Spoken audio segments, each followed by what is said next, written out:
Well, good morning, and thank you very much for joining us. I am Yori Folarin. Hope you had a great weekend. And, well, to begin, this week, let's continue our look at the polity, but really much more than that. It's a look at how we as a people are doing, because some signals have indeed come up in the political sphere. Our topic this morning is managing the unity and diversity of Nigeria. Now, in this context, I'm sure viewers that are old enough have ingrained into their consciousness words from the old national anthem. Though tribe and tongue may differ, in brotherhood we stand. Another quote from that same anthem, our flag shall be a symbol that truth and justice reign. Excellent, ideal, if you want, idealistic statements, but that was the bar that we sort of were inspiring ourselves with. It depends on who you ask. Those two parts that I quoted, there are those who would say that, well, we could say a fair bit about that, but experts in this whole matter, as indeed are all Nigerians, because all Nigerians have an input into the whole question of unity and our diversity as well, and whether it is working for us or working against us. Let me introduce my guests. In our Abuja studio is Dr. Ben Amedu. Dr. Ben Amedu is the convener and president of the national convener and president of the Concerned Catholics in Nigeria. Good morning to you, Dr. Amedu. Good morning, and thanks for having me at this moment. Indeed, it's our pleasure. And in studio with me, we have our friend, Biodun Sowunmi. On one level, I could say social commentator, but in particular, Executive Director, African Center for Labor Research and Public Empowerment. A fine morning to you, Biodun. Good morning. Indeed. I'm pleased to be with you. Thank you very much for coming on. Let me come back to you, Dr. Amedu.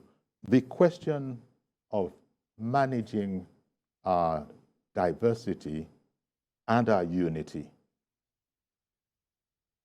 How big a question is it? How big a question is it, and what would be your sort of evaluation as to how well we are doing? Is indeed our flag a symbol that truth and justice reign, in the words of the old national anthem?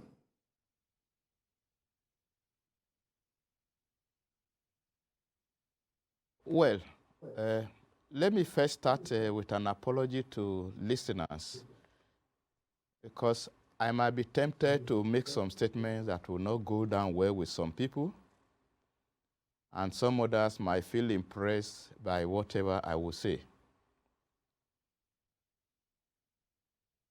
Well, management specifically is a coordinated utilization of resources and circumstances, especially to the benefit of society. And when we talk about unity, it is something that we cannot do without. It is an uncontestable thing. It is not negotiable. Diversity, on the other hand, is a situation of accident or circumstance of where you find yourself. Even nature itself is in diversity. It is only when human beings plan nature that you see them sort of dictated. If you listen back to our old national anthem, like you pointed out, you see that when people are aggrieved these days, some of them resort to singing the old national anthem, which is to tell you that what we used to look for is no more tenable. Therefore, we have to do something, anything at our disposal, to make sure we bring ourselves back to the old track. It is not too late yet how far we have gone, because if you've not gone too far, it is not too difficult to reverse to your old self. It is only the younger generation who were not part of that old national anthem who will go into what is called displacement activity. When you are angry over something, you destroy whatever you find around yourself. That is not what we agitate for. Okay, indeed. That's not what we're agitating for. Let me bring it to Mr. Biodun Sowunmi in studio. Those two I cited, but you don't need to feel limited to them in case there are others. It just sort of stuck out within the context of our subject of conversation this morning. Our flag shall be a symbol that truth and justice reign, and then, though tribe and tongue may differ, in brotherhood we stand. Those are two poignant statements that most kids our age, have ingrained. Well, most people who were kids, you just have it ingrained because they're coming from 1960 and independence. They learned that whole national anthem. So, what would be your assessment of how well we're doing, in the words of the old national anthem, that our flag shall be our symbol, though truth and though tribe and tongue may differ, in brotherhood we stand. Let's look at the brotherhood part first. Yes, when you look at the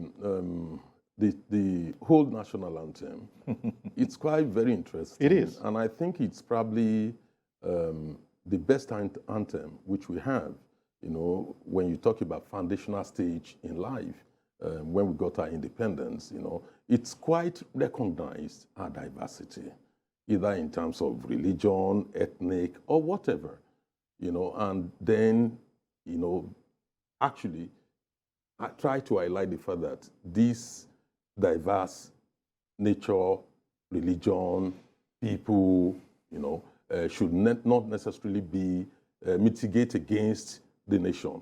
Rather, it should help us to build a brotherhood in which we are all one. We see each other as one, and the founding principles were actually laid out in terms of justice, fairness, equity, were clearly written all over that anthem. But by the time we changed from that to very Arise, hopeful. Sorry, the words were very, very hopeful. Very, very hopeful. We were hoping to build a great nation of black people living in brotherhood, celebrating our diversity, not using it against the whole nation, and also projecting the image of the black man from the Nigerian viewpoint, from the Nigerian flag, where the Nigerians, black people all over the world would actually found a home. And when you consider the foreign policy that we operated, under the whole national anthem, Africa was the centerpiece of our foreign policy. It was very, very clear. We played major roles in liberation of other countries in Africa. We promoted the concept of brotherhood. We promoted justice. We promoted equality of people, including in Southern Africa, not just South Africa, the whole of Southern Africa. And that drove the agenda, the foreign policy of our country.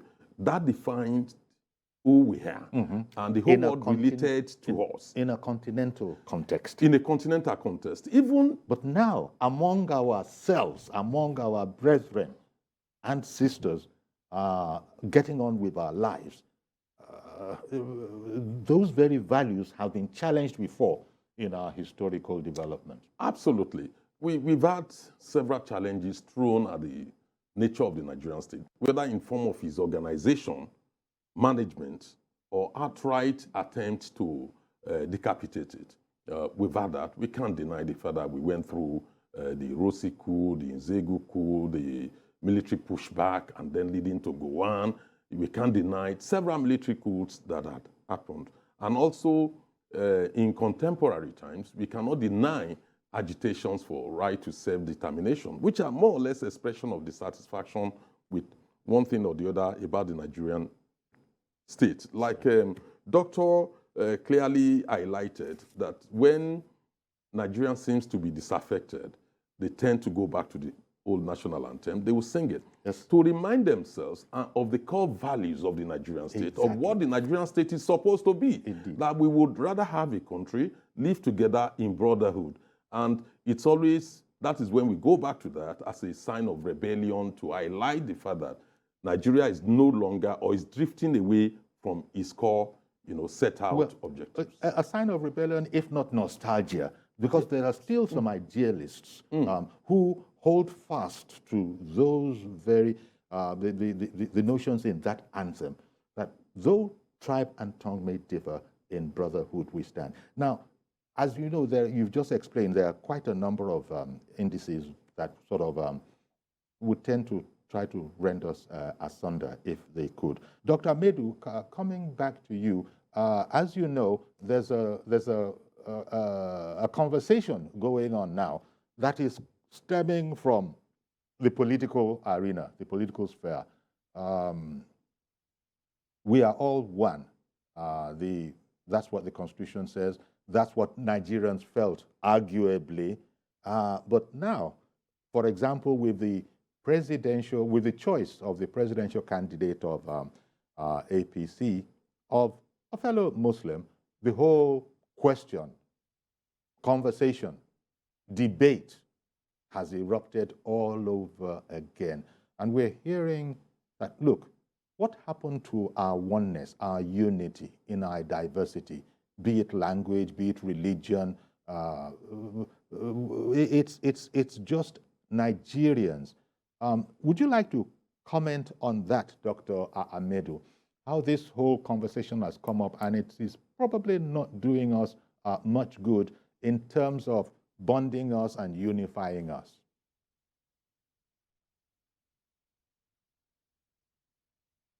Well, I think the whole thing boils around misunderstanding by individuals. For me, as a person and as an instance of a Nigerian, an average Nigerian, I happen to come from a background of mixed religion. In my maternal origin, I grew up to know an elder brother to my mother, a maternal uncle, who was the traditional chief of the community. He was a Muslim. His children, his family are all Muslims. I come from a Christian background. What people don't understand is religiosity is about upbringing and circumstance of where you find yourself, like I said from the beginning. During holidays, when we go to stay together, we eat together, we drink together, we sleep on the same bed together.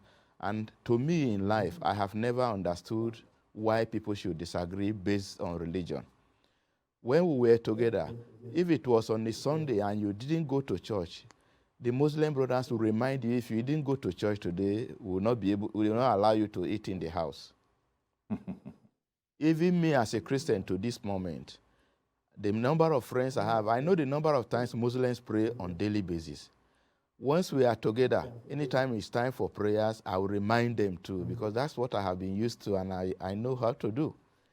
So when people misunderstand religion, but based on calling or faith and whatever, and bring in the disharmony among them, it has been very strange to me. But we have found ourselves in a situation where people have imposed that on us, and people seem not to understand the real concept of united living any longer. Indeed. Well, what happens in Nigeria for now is, I think partly our leaders have disappointed us in terms of making us know the difference between religions. The first thing to do in this country to make it work well is to remove religion from our curricula. Any form you are filling in this country, your religion, and in fact even your state of origin, should not be there. When nobody knows where you come from and knows your religious background or religious leaning, then they will now be judged on grounds of merit. That is the only way we can come out of it. Indeed. It's an I'll come back assignment to the you, National Doctor. Assembly in I beg your pardon. constitutional I'll come back amendment. to you. Interesting suggestion there. If you were to remove, issues like state or religion from all official forms, so people don't really know where you come from or what your religion is. Not to hide it, but from a perspective of who cares? Is he a Nigerian? That's, so remove it. It doesn't count, is probably what the good doctor is saying. It doesn't count in terms of, your endeavors and your progress in this land, in Nigeria. Coming to that, at the moment, the way you hear people on both sides of the conversation, it's like that ideal is yet to be reached, so much so that it has been politicized now. For instance, it is said that some groups, some Christian groups, take exception to the fact that the president, the presidential candidate of the APC has indeed made the choice that he has made. Some Muslim groups have also been speaking up, in their own way for it. That religion should be removed from. I don't know if when Dr. Medu said religion should be removed from, I don't know, did he include schools? I was a bit concerned that, does this go back to America where they are removing every aspect, are trying to remove aspects of religion from their official, waiting call, so to speak? Surely we can still learn in school through Islamic religious knowledge and Bible. What is the Christian version? The Christian religious knowledge. Christian religious knowledge? CRK. Yeah. CRK, and also Islamic religious knowledge. There is no harm. Let that continue, right? Is that your view? Look, honestly speaking, Dr. Amedu has tried to profile a solution to the problem. That is, the people are not actually saying it as it is. The issue of discrimination between, amongst Nigerians, a black man discriminating against another black man, a Nigerian discriminating against another Nigerian, is not just about religion. They use ethnicity, to do that. I guess that is why it's saying that, look, remove that so that nobody knows where you are from. Yeah, it doesn't matter. Of course, you can second guess using name, but that will reduce the problem. And it shows that it's not an overriding factor. Absolutely. And it's not only that, the emphasis on civic education is what I think I'll add to what he said.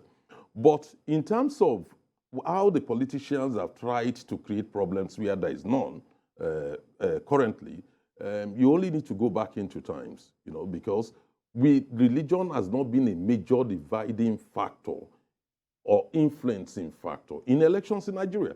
This, in my view, is the first time this has been introduced for political reasons, not simply because it's just to secure political advantage. Just go back into history. We had our independence. We had, after independence, there was a coup. We had Agui Nrosi, with Ogundipe, both Christians, and then you had Gowon coming in. We had the Civil War and all that. Gowon coming in, with Rear Admiral Akinwale Way. Christian. It was never an issue. Then when Gowon decided that maybe he needed something like Federal Executive Council, to fashion it, the military rule along parliamentarian system of government, he wanted to bring in Awolowo. He brought in Awolowo as Federal Commissioner for Finance and also made him Vice Chairman of the Federal Executive Council, which is like the Prime Minister. Again, Christian. When Awolowo wanted to contest in 1979 under the UPN, he actually did pick Philip Imiadi, another Christian, to contest election. Even as recently as 1999, after MKO Abiola's election on a Muslim ticket was annulled, and the Southwest had a veritable opportunity to present two candidates. Nobody thought about religion. They present one, Obasanjo, a Christian, and Olufalaye, another Christian. Religion was not even an issue. Nobody thought about it in any form. If you go back and look at Osun State, for instance, when Oyinlola was in power, Eredu Obada was a Christian. Oyinlola, a Christian. Erilu Obada, the deputy, a Christian. Now, we've had another elections in Osun. Osun is 60%, Muslim. So these things are not the real issues. Politicians who are desperate, who are looking for how, to outwit their opponents, will resort to any means. If it's not religion, they will use ethnicity. Unfortunately, there are some of our religious leaders who are actually, falling into this trap. Some they are not even fully aware of the problem. Let me give you a good example. People would say, oh, yeah, we are afraid of Islamization and all that. That may be true in some parts of the country, but it's certainly not true in the South. The simple reason is, apart from Oyetola of Osun State, today, all the governors in the whole South, I'm not saying Southwest, are Christians. In Ondo State, the first deputy governor, or governor, no governor has ever been a Muslim. The first deputy governor, happens to be Alhaji Olanusi. He was actually even removed from office, and it didn't create a problem that, oh, the only Muslim that managed to be deputy governor, you are removing him and all that. And they have a substantial population of Muslims. The first Muslim in Ogun State to be a governor, it was Amosun. It didn't create a problem. In Lagos, we've had 2 Muslims, 2 Christians, Ashwaju, Tinubu, Raji Fashola, then we had Ambode and then Sanwo-Olu. These things are not issues and at all. People don't even remember their religions. No. In Ondo State, in Ekiti State, we've never had either a deputy or the governor as a Muslim. And nobody talks about it. These are not real issues. Desperate politicians brought in this issue. Indeed. Let me give you a good example of our dear friend in Edo State. Edo State, if you go to the whole of Edo North, is virtually Muslim. Auchi and all these areas, they are virtually Muslim. Philip, my friend Philip, the deputy governor, is from Edo North, but he's a Christian. Shaibu. The governor is also a Christian. And it didn't create a problem when people wanted to vote. So when the issue of Muslim issue erupted in APC, I just laughed. I said, oh, look, ask yourself a question. The placeholder before Shetima was announced, the placeholder, Masari, is a Muslim. But nobody remembered that, oh, that placeholder is a Muslim. Nobody commented on that. And in my view, when you look at the politics, even within the PDP, I did speak to a friend of mine who is a pastor of Winners, and we were having a conversation over the weekend, and I asked him a question. I said, even from the argument, from your viewpoint, do you as a Christian think this is the right thing to do, this is the right way to go? Why are you playing second fiddle role? Why are you not advocating that a Christian should be the president? Why are you contented on deputy governor? He said, well, we didn't have the opportunity. I said, no, hang on a minute, you had. PDP had rotational presidency in their constitution, written in the constitution. Wike was bidding for it. We all knew how Wike got outwitted, by Atiku with the support of Tambuwal, but nobody cried foul. Hang on a minute, oh, this is an opportunity to have a Southern Christian as, and Wike is a Christian. So nobody said anything about that. Why are we focusing on this issue of Muslim ticket? Will a Muslim ticket change the leadership or change the progress of the country? Will a Christian president, bring development? We have had all of them in history. Jonathan, a Christian, we have had all of them. And the fact of the problem is that the Nigerian crisis remains. So it's not about religion, it's about leadership. We need the right person, with the experience and the skills, proven experience to steer us out of the mess we are in already.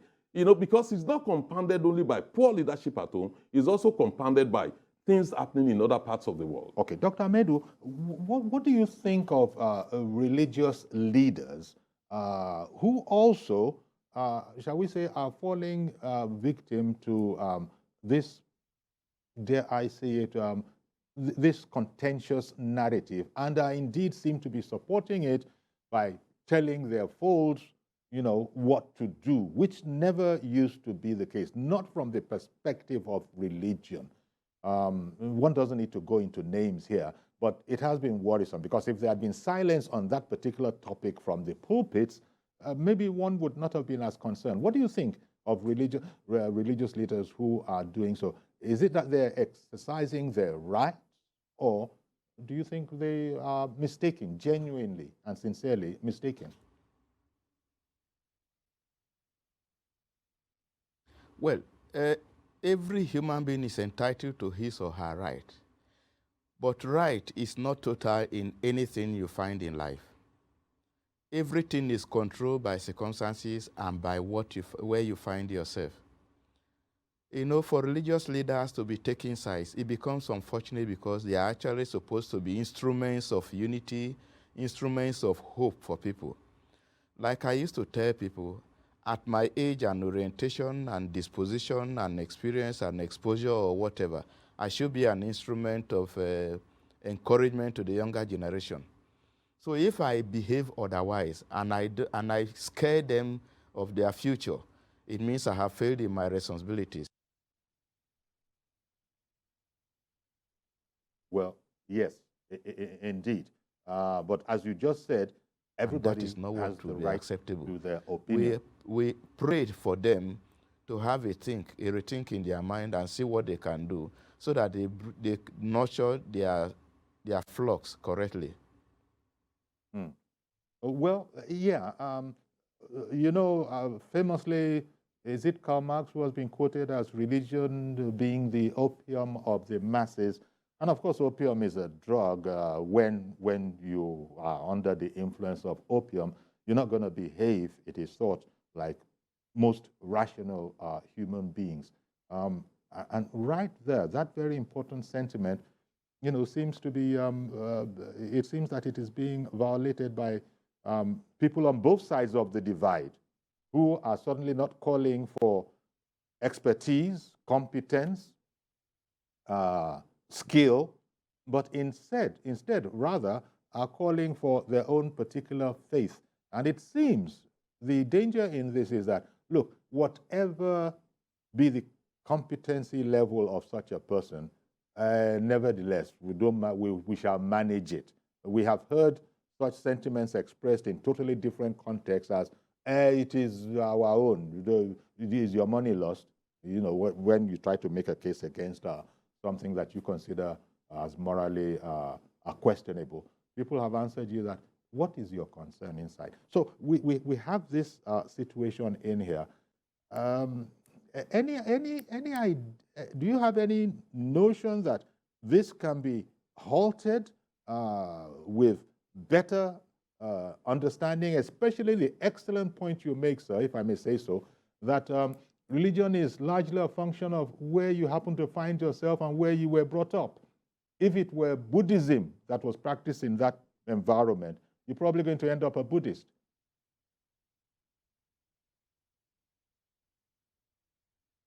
Yeah, I think I still believe that, like my second said, is the, let me call it, intuitive greed that has been born in many of our politicians, that they always find something to use to disorganize the society and to their own advantage. Unfortunately, what democracy has turned into in this country is an unfortunate development. I'm not saying that the military is better off, but in the military government, a man from Sokoto will be posted to Lagos or posted to Oyo or posted to Akwa Ibom, and he will work very well. But now it comes to a situation that even a politician of... Okay, we're having issues with the connectivity. Assembly or even the governor or councillor or chairman of a local government. And then what are the entitlements of his own people? He siphons it to go and develop another person's economy. It's a very negative development that where we find ourselves becomes very difficult. If we are not careful, the children who do not know what was on ground before might rise up one day and chase us, the elders, away from our own land. That is where we have to make it a caution to the older generation who are in control right now.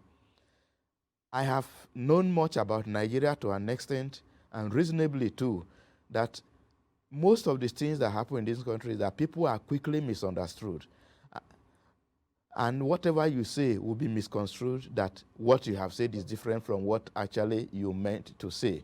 If not, why would a politician go to the extent of dividing his own people so that some people will vote for him and others will vote against him? It means you are not meant to come there as a leader of the people. If you come for the people, by the time you become elected or voted into office, you become the leader of the whole. That time you do not belong partisan any longer. But unfortunately, what they step into from the beginning, it is like breaking down the bridge that has taken you across the river so that nobody passes through the same bridge any longer. It's an unfortunate development that has happened in this country. Our politicians need prayers. But of course, prayers without works will not work. Okay, welcome back. And our guests, we got Mr. Biodun Sowunmi in studio here, Executive Director, African Center for Labor Research and Public Empowerment. He's also a social commentator. And in our Abuja studio, Dr. Ben Amedu, convener and National President of Concerned Catholics in Nigeria. And we're looking at how the matter of a person's faith that had never been an issue in this country, when it comes to the presidential election, for the first time, it has become an issue. We've had, as has been pointed out, same faith, candidates, across the board, whether it is for governorship, whether even for the presidential. And now this has become an issue. And so we're looking at the challenge. So Dr. Ben Amedu, I know that I left with you, but let me quickly come back to you.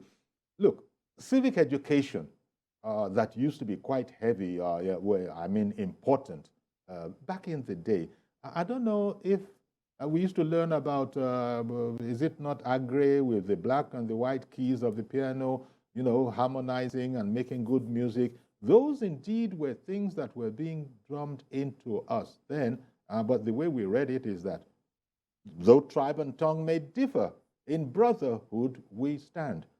The brotherhood is being challenged now by rhetoric that is coming out. So what do we do apart from having the common sense? I really grabbed hold onto the first thing you said, which is that whatever your religion, it's likely to be a function of where you happen to find yourself. You didn't go there. You became conscious there in your household. What can we do?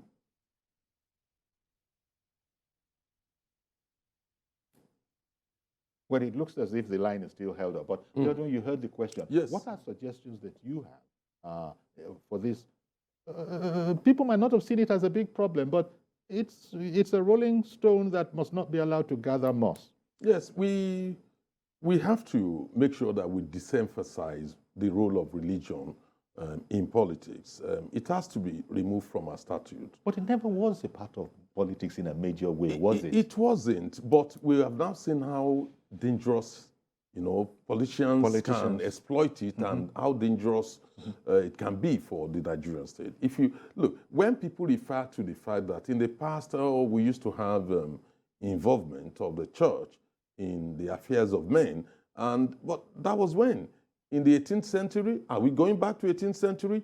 But they conveniently forget that in the same 18th century, it's actually the Catholic Church in the era of Catholicism, that actually, led the movement for the protection of rights of workers and creating justice and fairness through workplace bargaining and all that. The Catholic Church actually led that, but didn't stream into mainstream politics, but only restrained itself within the confines of the rights of workers, which became the trade union till today. And that's where we've left it, but not actually in terms of actually managing the state.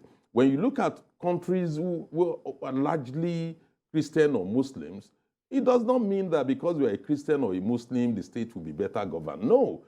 Nigerians need to understand that it's the leadership that matters. We need to evolve in leadership. We need to, in fact, help the citizens to understand through civic education that the concept of citizenship, what are your obligations, your rights? Nigerians don't want to vote, but they like to criticize their leaders. They don't want to participate in the process, collect their PVC, take the pain to go to the polling booth and cast their ballot. So there are roles, there are things that we also have duties as citizens, and that can be taught through civic education. I benefited from it, but I don't think people behind me, the younger ones, actually benefited from that. And the other part of it is also history, because if you don't emphasize the teaching of histories in schools, how will people be able to understand, the youth be able to understand that there are certain trajectory. If you follow it, it's likely going to lead into wars or disunity rather than a united country. So we need to disemphasize the role of religion, and Nigerians need to frown at priests, including Islamic or Christian or traditionalists, who are actually delving into the areas of religion, abusing their pulpits, to preach hatred and division and disunity in our country. Indeed. In every church, every mosque, you have Christians, Muslims, and attending them. Indeed. And people of different parties. And those people are Nigerians first. First and foremost, before you go to your house of worship. In fact, Dr. Ben Amedu, muddying the waters a bit more, you find political analysts, especially from, upon the question of, the choice of a running mate that has caused this whole big conversation. Some of them were saying that, look, you can't, ignore the numbers as helping to inform why a particular person was, chosen. Now, that is just strategic. But I'm a bit concerned. Does it mean that because a candidate is a Christian, then every last Christian in Nigeria will be casting their vote for him or won't vote at all? Or if he were a Muslim, would be casting their vote for him simply based on religion, or would hold their peace and not vote at all? That stands logic on its head. You've just said that your family and many, many families in the South, many, especially in the Southwest, are made up of both faiths. So it's a challenge that we have here.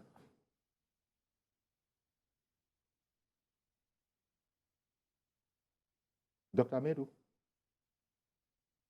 I'm missing.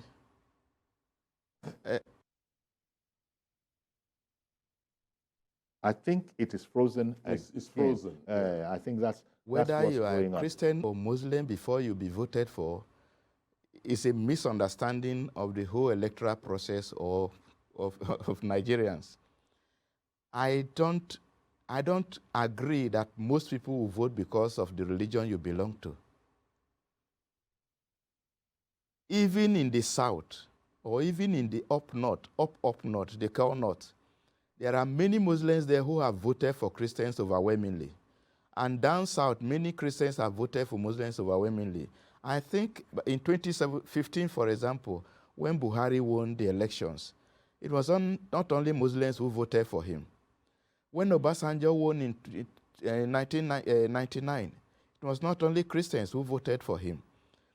Even in the core north, where there are seemingly majority of Muslims than Christians, the Christians there are still voting for the Muslim candidates.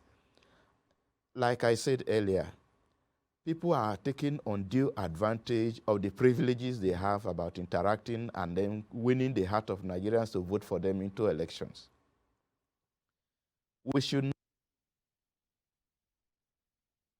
And, what is happening here is that those who are advancing that narrative are not crediting Nigerians with very much intelligence, unfortunately, to think that just because a person is a Christian, I'm going to vote for him because I'm a Christian, or the other way around. Just because a person is a Muslim, I'm going to vote for him. No, I don't believe the Nigeria is that. It has never happened like that. It doesn't. It beggars. Look, when Awolowo presented Philip Imiadi under UPN, Christian, they still won in Muslim, one seat in Borno, in then Adamawa, Gongola State. They won seats in Gongola State. They won seats in Gongola State, in Muslim-dominated area of Gongola State, even though the president and the vice president at that time candidates were Christians. So the fact of the matter is, at the bottom line is, The poor man living in Kano, in Borno, or Lagos, or Port Harcourt, remains poor. The same fate awaits a worker working in Lagos, working in Kaduna, working in Enugu. That is why you have the concept of collective bargaining, so that our fates are tied together, our interests are tied together. We move up together or we sink together. So the idea that when pastors or clerics, Muslim clerics, choose to use the pulpit to encourage people to vote along religious line, that will translate into votes for one candidate or the other, I don't think that would happen. What would happen eventually is by the time the political parties unfold their agenda, the manifesto, that is what Nigerians will be discussing. Indeed. And know And that's which what one we is better than the other, who is Exactly. better pleased, who has a proven track record to deliver on these promises. Finally now, Dr. Ben Amedu, thank you very much for joining us. I wanted to ask you, when it froze and Biodun took that particular question, it's not going to happen that a Muslim will willy-nilly vote for a Muslim and ditto a Christian will willy-nilly vote for a Christian. It hasn't been like that. And I was saying that whoever has that notion, the politicians, mischievous politicians as we have cited, they're not crediting Nigerians with too much intelligence, because I don't believe that's the way it's going to go. Dr. Amedu? Yes. Well, I think the best thing in this concept is to understand that people will vote for the person of their conscience. Like you rightly said, even the candidates have not come out with their manifestos yet. And people are jumping the guns and already coming to conclusion. It becomes funny again that our misunderstanding of political structure. When somebody has not told you what he has to offer, who is guaranteed that it is only your own blood brother who will be better to you than your friend or the distant relation? We don't know what they have in their kitty to offer us for 2023. And we are beginning to conclude at this moment. It means we don't even know what we are heading for until we come to our senses and tell ourselves to wait until the time comes. What if we fight ourselves lame now, and then at the end, the person we are agitating for disappoints us in his manifesto or presentation of what he has to offer?